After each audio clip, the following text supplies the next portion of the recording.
Tonight we start with an international crime ring. Stolen cars sent overseas from the Port of Virginia. And tonight 13 News Now got an inside look at efforts to stop it.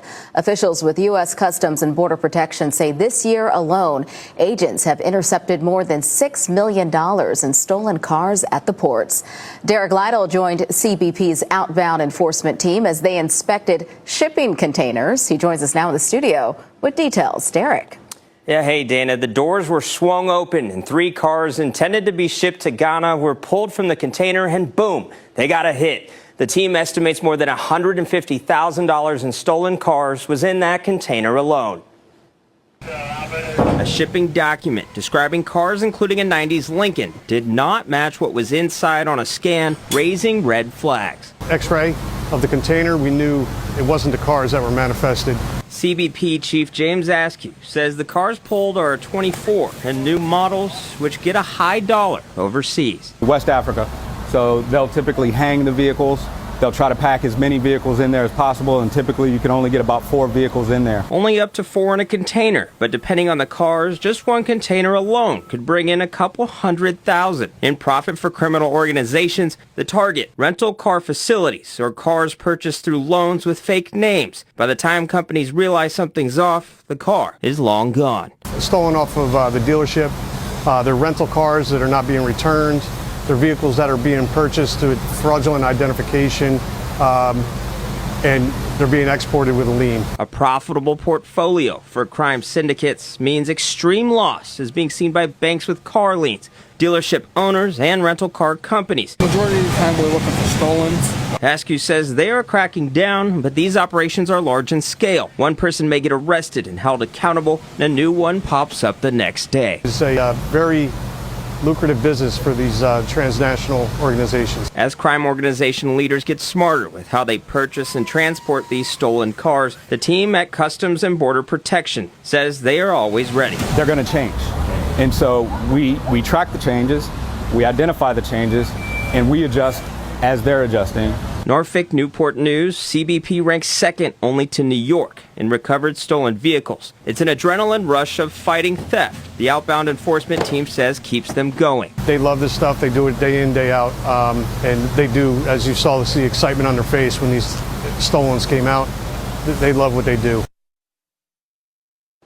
Now, the CBP outbound enforcement team says they also oftentimes recover contraband, including guns, hidden in these cars. Now, the cars confirmed stolen today will be processed for seizure and then turned over to state police for investigation. Derek Lytle, 13 News Now. All right, thanks, Derek. Hello, wonderful people. Welcome back all to the channel. It's me again, Evelyn Unduka. Recently, the saint country Ghana has been exposed for their criminality. A lot has been happening recently. A lot has been unfolding. We have been seeing a lot from Ghana recently, from ritual killing to scamming to stolen vehicle. That these vehicles are mainly transported to Ghana. But a lot of Ghanaians are saying, no, we don't do this. It's Nigerians, definitely Nigerians that are using Ghana passport. Nigerians that are using Ghana passport are doing this. Last month, a Ghanaian, if there is no picture, they will never admit. Yeah, last month, a FBI arrested a Ghanaian man in Ghana of $100 million scam in Ghana. They did not say anything because his picture was there. Once there is no picture or whatsoever, they will never admit. Last 2 weeks, 5 serial killers was caught in Ghana. I'm going to do a video about it. I've had that video for like days now. I don't just feel like doing it, but after this video, I'm going to upload that one. They were arrested of ritual killing in Ghana. But still, these people will find a way to blame Nigeria. Nigeria has never blamed anyone for whatever we do or whatsoever. We take our responsibility. Right now, it's high time Ghana start taking their responsibility. Ghanaians are criminals the way Nigerians are. When you talk about internet scam, Ghanaians are there. Armed robbery. Ghana women are thief. I've seen more than 5 to 6 videos of Ghanaian women caught stealing, petty thief. They do it in Ghana a lot. We are not going to talk about the African Americans that they are scamming. So right now there is ongoing war between African America and Africans. A lot of African America that travel to Ghana, most of them are moving back to America because of the scamming, the land scamming, everything they promised them. It turned out that they only needed them for their money to develop their country. We've been seeing how Ghanaians have been exposed for being the snake all along, and the worst part is that Nigerians are not even the one exposing them. These are international people that are exposing Ghanaians for their criminality, and yet they don't want to take accountability. They still try to blame Nigeria for everything. They blame Nigeria. They've been blaming Nigeria for so long. I don't know what Nigerians are doing in Ghana. If you don't have any good business that you're doing in Ghana, please leave Ghana. At least leave Ghana and come back. They are as corrupt as Nigeria, just that they cover up their criminality. Unlike us, Nigerian YouTubers are there, talking. Right now, Ghanaians are trying to, do something that is going to provoke us, Nigeria.